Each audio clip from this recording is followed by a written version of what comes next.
ராஜஸ்தான் மாநிலம் ஜோத்பூரில் விமான நிலையத்தினுடைய புதிய முனையத்தை அதற்கான கட்டிடத்தை பிரதமர் மோடி இன்னைக்கு திறந்து வைத்தார். அது மட்டும் இல்லாமல் பாலோத்ராவில் 1 லட்சம் கோடி ரூபாய் மதிப்பிலான வளர்ச்சி திட்டங்களுக்குமே அடிக்கல் நாட்டி அவர் ஊழியர்களோட கலந்துரையாடியும் இருந்தார். அந்த காட்சிகளையும் நாம பார்த்துடலாம்.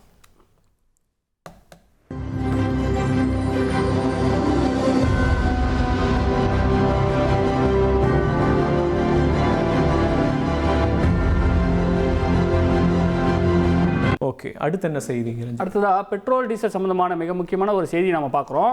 பெட்ரோல் டீசல் விற்பனையில் 75,000 கோடி ரூபாய் இழப்பு ஏற்பட்டது அப்படின்னு பிரதமர் மோடி சொல்லியிருக்கிறார். உங்களுக்கு தெரியும், அதாவது சர்வதேச அளவில் அமெரிக்கா வெர்சஸ் ஈரான் இந்த போர் தொடங்கியதிலிருந்தே கச்சா எண்ணெயின் விலை தாறுமாறா உயர்ந்துட்டே போச்சு.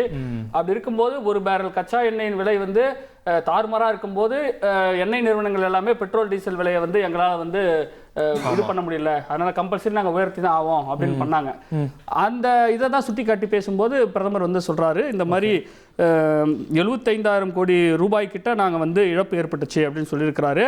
அந்த இழப்பை ஈடுகட்டக்கூடிய சுமையை அரசு துறையை ஏற்றுக்கொண்டதாகவும் கலால் வரி லிட்டருக்கு 10 ரூபாய் குறைத்ததாகவும் பிரதமர் சுட்டி காட்டியிருக்கிறார். வருண்,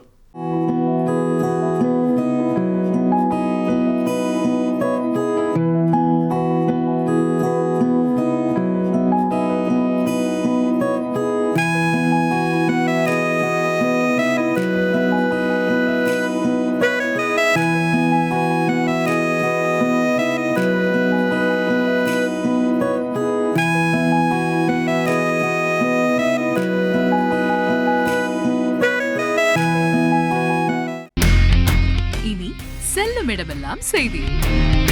தந்தி டிவியின் வாட்ஸ்அப் சேனலை ஃபாலோ பண்ணினா செல்லருக்கும் இடமெல்லாம் செய்தி. இதோ QR கோட் இப்பவே ஸ்கேன் பண்ணுங்க, ஃபாலோ பண்ணுங்க.